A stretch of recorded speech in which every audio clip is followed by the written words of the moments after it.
Rangkaian diskusi hari ini sebagaimana undangan kami bertema tentang pengelolaan sampah berbasis masyarakat, juga berkaitan dengan Ranperda pengelolaan sampah yang sedang dibahas oleh Bapak-bapak DPRD, dalam hal ini Pansus Ranperda pengelolaan sampah.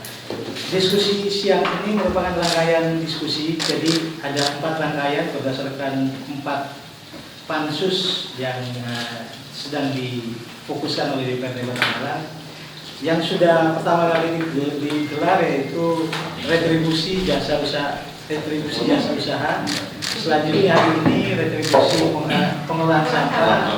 Nantinya masih ada 2 lagi, yaitu pansus kepemudaan dan pansus retribusi jasa umum. Karena itu sementara tadi sudah saya kenalkan Pak Diro, beliau sehari-harinya komisi di TN. Bapak Ibu semua yang hadir di diskusi di forum New Malang Pos ini, sampah itu kan sebenarnya pengelolaan persoalan klasik. Sepanjang itu, maka sepanjang itu pula masih ada sampah. Sekarang persoalannya adalah bagaimana mengelola sampah. Di Kota Malang, saya pikir kita semua tahu bahwa perhatian terhadap pengelolaan sampah cukup serius, bahkan bank sampah itu sudah hadir cukup lama. Bergayung sambut, DPRD Kota Malang juga sedang serius membahas Ranperda pengelolaan sampah.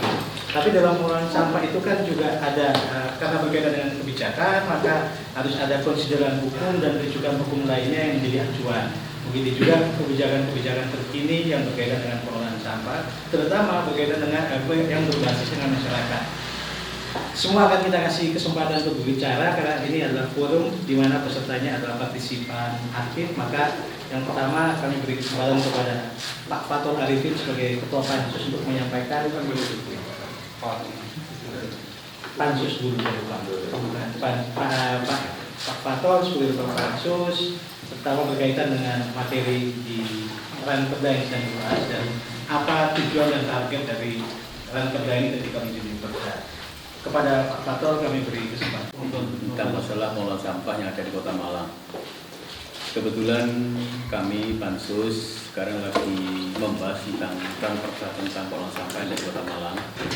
Semangat itu didasari oleh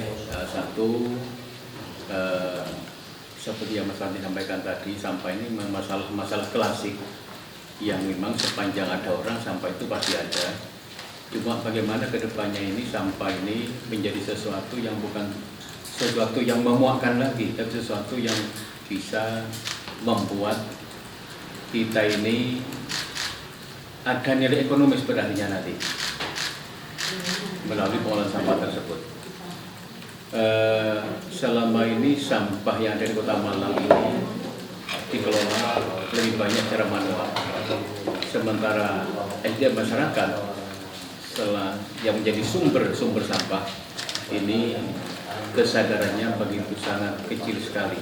Untuk itu membantu bagaimana program pemerintah menjadikan sampah ini menjadikan lingkungan yang bagus dan sehat, sehingga lewat Ranperda ini nanti satu, bagaimana SDM masyarakat, karena kita awali sosialisasi nanti SDM masyarakat bisa menjadi lebih bagus. Berikut kesadaran mereka dalam kaitan mengumpulkan, kemudian membuang, memilah kalau bisa sampah tersebut. Pada pihak pemerintah selalu pelayan dan pelaksana dari kegiatan pengumpulan dan pembuangan sampah, menggolongnya dan sebagainya, pun juga SDM-nya perlu kita dorong juga, termasuk di dalamnya juga infrastruktur berkaitan dengan sarana prasarana angkutan yang ada di Kota Malang. Memang Malang ini sudah lumayan bagus kalau dibandingkan kota-kota lain. Kita sudah banyak sekali kendaraan kompaktor yang sampah begitu masuk ke dalamnya sudah sedikit dirapikan, kemudian sebagian diolah di dalam kompaktor tersebut, dan begitu berangkat tidak akan ada yang tercecer lagi di tengah jalan. Beda dengan ketika sampah itu masih dibawa oleh truk-truk yang seperti kita lihat selama ini. Sampah ini harapannya nanti ke depannya bisa menjadi bahan yang kita manfaatkan lewat proses daur ulang. Saya tidak tahu persis kayak apa nanti bentuknya itu, apa sekedar jadi composting, apa menjadi gas yang bisa bermanfaat bagi masyarakat untuk kepentingan menopang kelistrikan dan sebagainya. Dan kalau kita bicara tentang masalah daur ulang, sebenarnya alam ini sudah banyak memberikan pendidikan pada kita, alam ini. Satu contoh, derasnya hujan yang menyebabkan air kemudian satu sisi diserap bumi untuk menyehatkan pepohonan, tapi pada yang lain kemudian mengalir semuanya kepada lautan. Berikut sampah-sampahnya ke sana. Tapi sesampai di lautan, bertumpuk di dalam laut sana, ada proses daur ulang yang luar biasa. Sinar matahari datang mengenai dataran dasar laut,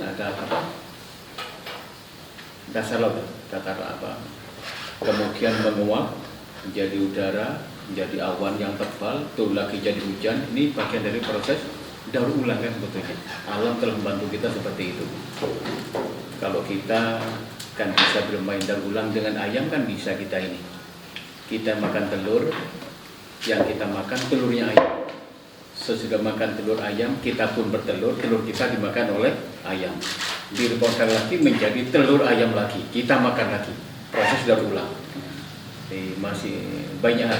Kita ini ingin Kota Malang nanti, kalau sekarang sistem yang kita pakai dalam pengelolaan sampah dengan sanitary landfill, ini kemungkinan waktunya antara 6-7 tahun ke depan sudah tidak mungkin lagi pakai sistem ini. Sehingga ini kalau nanti pemerintah menyetujui, ada calon investor yang mau masuk di mana sampah ini akan dibeli semuanya dari masyarakat. Mereka yang akan memilah sendiri, akan memproses sendiri, di tanah mereka sendiri, dengan mesin mereka sendiri, dengan biaya sendiri. Pemerintah zero, Rp0, tidak keluar biaya sama sekali. Pada saatnya nanti ketika sudah proses berjalan, ada sekian persentase yang masuk ke BAD Kota Malang. Kedepannya seperti itu. Nah, cuma mohon dorongan dan dukungan nanti tentang bagaimana menyadarkan masyarakat. Masyarakat tentu tidak cuma masyarakat bawah, kita pun selaku pembuat regulator juga harus ada kesadaran memberikan contoh pada masyarakat tentang bagaimana membuang sampah, merapikan sampah dan sebagainya. Jadi kaitan SDM masyarakat perlu kita tingkatkan. Harapan kami terakhir, jika perda ini diberlakukan betul, nanti sudah kita sahkan, kita undangkan, maka berharap Kota Malang ini bersih lingkungan, tidak cuma lingkungannya tapi juga sehat, sekaligus ada nilai ekonomis lebih yang bisa dirasakan oleh Kota Malang. Mungkin itu ya sebagai pengantar saja. Selebihnya nanti mungkin kami lebih banyak akan mendengar masukan-masukan sebagai tambahan penyempurnaan pada kami dari sekian banyak ahli yang ada di sini ini. Ya, sambil mungkin yang lain ada yang nampak. Demikian. Assalamualaikum warahmatullahi wabarakatuh. Terima kasih. Teknologi bagaimana cara sampah ini dikelola menjadi pupuk dan lain sebagainya. Ini kita wajib memiliki aturan yang mengharuskan atau mewajibkan masyarakat itu memilah sampah dari rumah tangga. Itu nomor 1. Jadi untuk mengurangi volume sampah sebelum sampah dari rumah tangga dibuang ke TPS.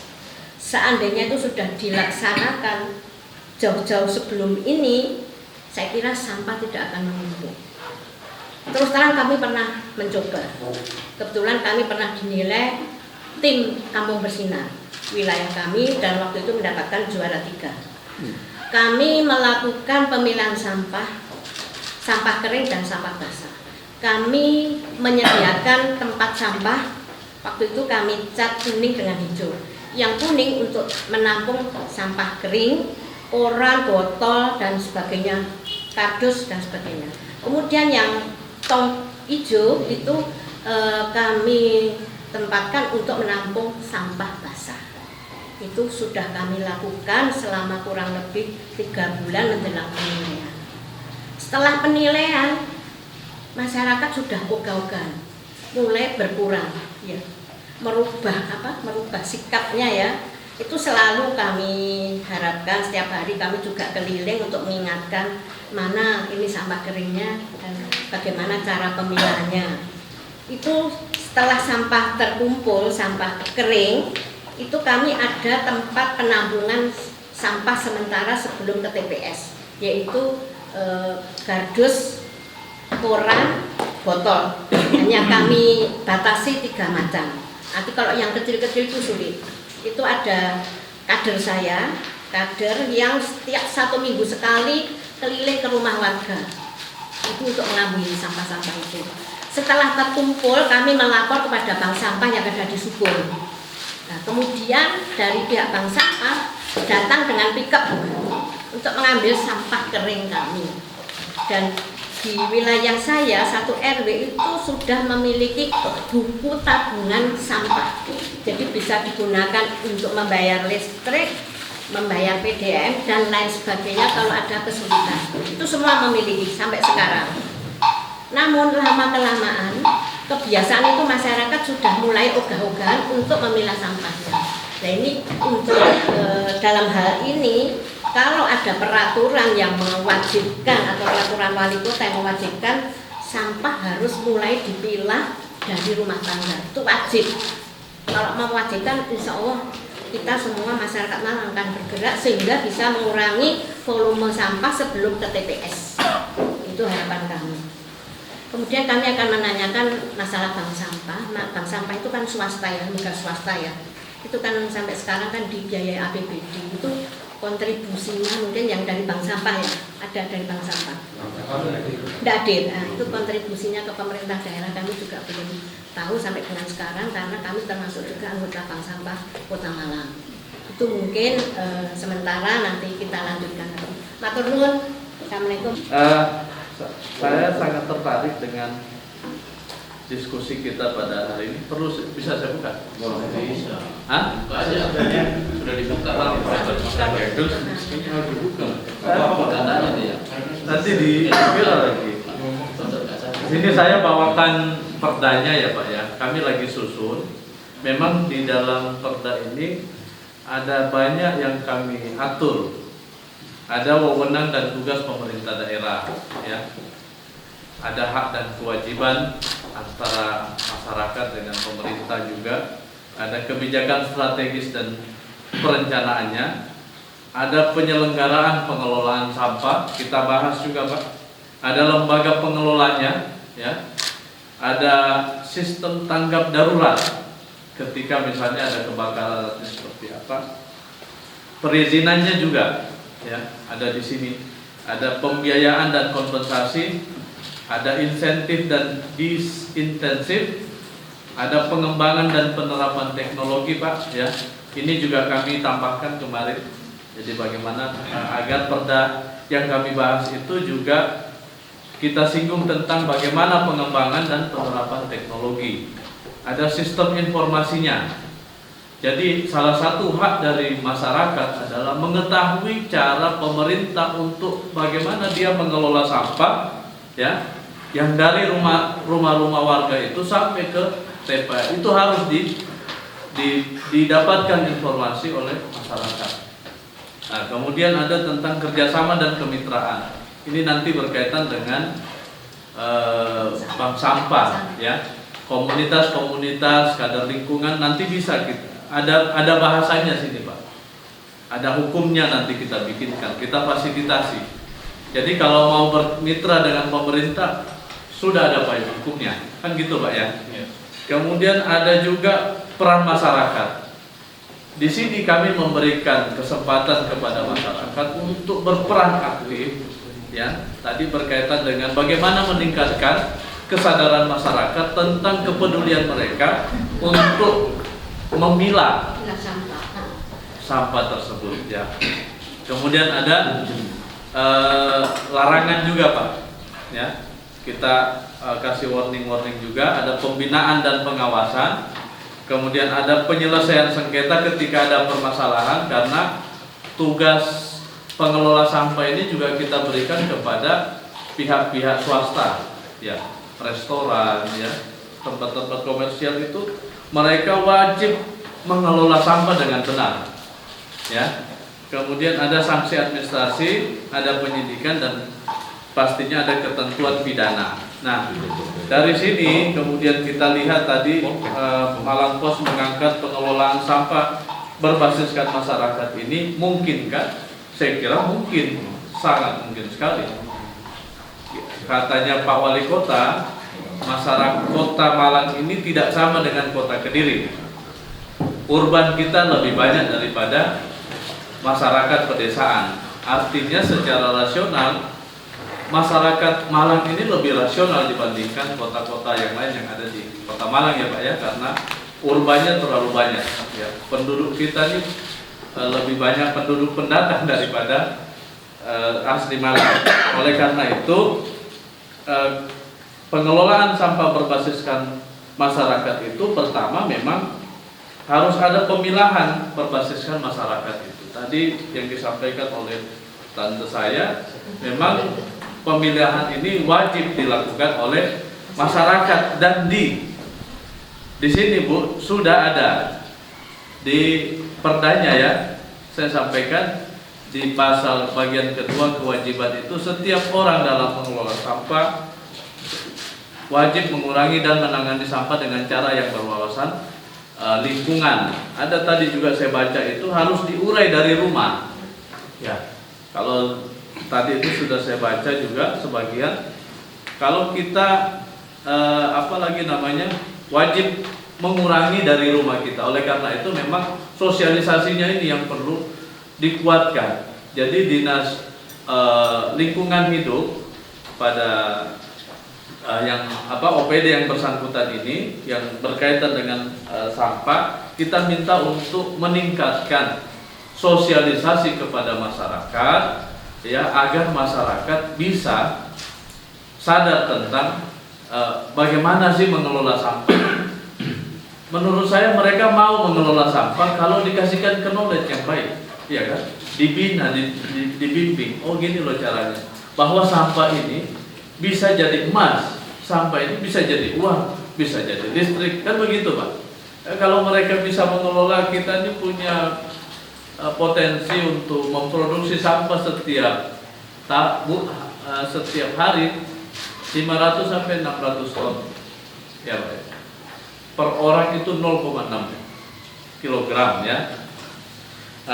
Jadi pemilihan berbasis masyarakat, kami mendukung itu, bagaimana agar masyarakat bisa terlibat aktif untuk bisa memilah ya. Kalau tadi perdanya sudah ada, maka perwalnya juga harus ada ya. Begitu tuh ya?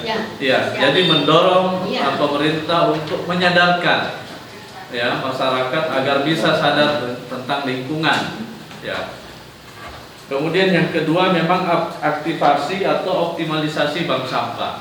Nah, hari ini kami melihat bank sampah ini tidak seperti dulu ya, agak kurang nih trennya ya. Perlu ada lagi kader dari pemerintah ya, kami juga dorong, dan masyarakat mohon dibantu, bisa sinergi, bisa berkolaborasi untuk mengaktifkan bank sampah kembali ya.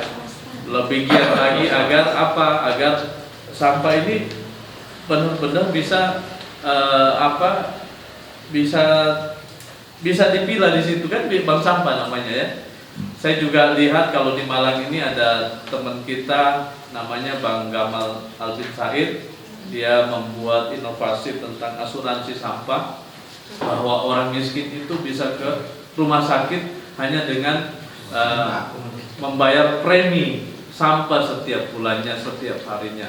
Saya kira itu juga perlu kita ajak, karena dia mendapatkan penghargaan di level dunia itu karena asuransi sampah ya. Eman kalau tidak diajak lagi kerjasama agar bisa, karena pada saat ini yang kita butuhkan adalah sinergi ya, dan kolaborasi serta akselerasi seperti itu. Kemudian ada Kopos tadi ya, Pak Fatol juga tadi yang menyampaikan bahwa ini kita bisa aktifkan masyarakat, bisa jadi Kopos, kita bikin tanaman, dan luar biasa saya kira.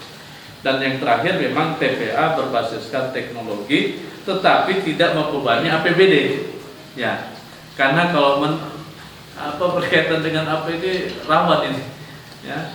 Oleh karena itu saya kira kemarin kita dengar ada kabar yang kami dengar bahwa ada pihak swasta yang mau membantu mengelola sampah tanpa APBD, ya, tanpa APBD, hanya minta perizinannya itu. Makanya di sini ada poin G di perda itu tentang perizinan. Coba nanti kami akan lihat bagaimana agar pemerintah itu bisa mengizinkan pihak swasta, pihak masyarakat untuk bisa mengelola sampahnya. Kalau bisa kita bantulah. Terus yang terakhir yang ingin saya sampaikan, ketika saya terjun ke masyarakat di Pak Wali ini kan sudah memberikan insentif kepada guru ngaji, kepada mudin, ya, dan insentif. Ya, kami juga minta dan sudah saya sampaikan juga di pagar agar ada insentif untuk penarik sampah, Pak. Jadi penarik sampah yang ada di RW itu kita minta untuk didaftarkan di pemerintah dan diberikan insentif setiap bulan. Misalnya 150.000 atau 200, karena mereka kan sudah digaji sama masyarakat, Pak, ya. Tetapi kami juga inginkan bahwa pemerintah hadir di situ, memberikan insentif bagian dari kepedulian, komitmen kepada mereka yang ada di lapangan, ya. Sehingga saya kira memang waktunya saat ini kita harus sadar lingkungan, ya, karena sampah ini ya itu tadi 0,6, Pak, kita produk potensi sampah di setiap orang, ya. 1 tahun, 1 hari 600 ton. Makanya kami menginginkan bagaimana pemerintah ini memiliki master plan yang jelas tentang bagaimana mengurangi sampah di Kota Malang yang kita cintai. Mungkin itu yang bisa saya sampaikan. Terima kasih. Assalamualaikum warahmatullahi wabarakatuh. Yang sampah ini merupakan masalah yang sangat sulit dan masalah sehari-hari yang pasti kita hadapi. Ini terkait sekali dengan masalah lingkungan yang ada di sekitar kita, yang itu sangat berpengaruh luas terhadap hidup dan kehidupan kita, baik kita sebagai manusia maupun hewan dan tumbuhan yang ada. Memang masalah sampah ini pemerintah itu harus hadir. Kemudian ya masyarakat, dan masyarakat ini terbagi baik masyarakat perorangan pribadi maupun masyarakat pengusaha, ya, dan sebagainya. Untuk itu menurut saya kehadiran pemerintah ini bukan hanya sekedar membuat suatu itu aturan-aturan yang ada, tapi bagaimana menciptakan masyarakat yang betul-betul bisa memahami bahwa budaya yang ada di sekitar kita, pemahaman dengan budaya akan keseimbangan lingkungan itu ditanamkan betul menurut saya. Budaya hidup tidak bersih, budaya hidup sehat, apalagi pada saat corona ini, ya, hal sampah ini perlu diperhatikan. Apa yang disampaikan oleh Bu Retno ini, ya, yaitu agenda ya saya, Pak Fuad dan Pak Ketua tadi, ya betul bahwa masalah sampah ini ya tidak mungkin ya kita menggunakan teknologi yang ada semacam sekarang sanitary landfill. Itu membutuhkan biaya yang banyak, di samping membutuhkan tanah yang luas. Untuk itu perlu suatu terobosan, ya, terobosan teknologi yang kabar-kabarnya itu memang itu ada suatu teknologi yang sangat luar biasa. Sampah ini akan berapa ribu ton pun akan diambil oleh pihak swasta, dan sisa-sisa sampah itu sudah tidak ada lagi nantinya. Dan di Kota Malang ini ya begitu bersihnya kayak di Singapura gitu, kira-kira seperti itu. Apa yang sudah ada ya sangat disayangkan. Peran serta kehadiran pemerintah ini mestinya itu harus berkelanjutan. Nggak itu angin-anginan menurut saya. Ya semacam bank sampah ini kan cuma itu kan angin-anginan kan. Ya sekarang kan sudah ya redup lagi. Nah untuk itulah menurut saya nanti di dalam perda ya pengelolaan sampah ini ya itu harus di dalamnya itu ada juga ya pembahasan tentang itu, sehingga apa yang menjadi program masalah pengelolaan lingkungan ini betul-betul ada suatu yuridis formalnya ya, sehingga kalaupun misalnya pemerintah itu melanggar ya nanti ya tentunya masyarakat yang akan sudah menegur melalui wakilnya karena sudah ada perda yang di dalamnya. Mungkin sementara itu dari saya. Jadi penekanan saya itu terutama kerja pemerintah itu harus hadir untuk membudayakan perilaku dan tingkah laku hidup masyarakat agar bisa untuk menyeimbangkan lingkungan dalam hal ini hal sampah yang kebetulan kita bahas pada siang ini. Dan itu, Assalamualaikum warahmatullahi wabarakatuh. Demikian yang sudah disampaikan oleh panitia khusus Ranperda Pengelolaan Sampah. Saya kira materinya Ranperda ini sangat lengkap, komprehensif, sudah mencakup banyak hal, bahkan secara tegas sudah menyebutkan dan pentingnya pemberdayaan masyarakat, keterlibatan masyarakat, bahkan ada gagasan yang menarik memberi insentif kepada petugas sampah. Jadi penarik sampah ini menambahi. Selama ini saya pikir mereka cukup terkesan terabaikan. Tapi semoga dengan adanya perda ini pemerintah sungguh-sungguh hadir di para petugas sampah itu. Nah, setelah kita mendengar pemaparan yang sudah jelas ini, selanjutnya akan kami beri kesempatan kepada yang pertama Mas Sudiro untuk menanggapi juga memberikan masukan-masukannya berkaitan dengan pengelolaan sampah, terutama yang berkaitan dengan berbasis masyarakat. Sebelum Mas Dira menyampaikan, di sini juga sudah hadir tadi Mas Cainur, beliau adalah Ketua Kader Lingkungan Kota Malang. Kepada Pak Sudiro kami beri kesempatan.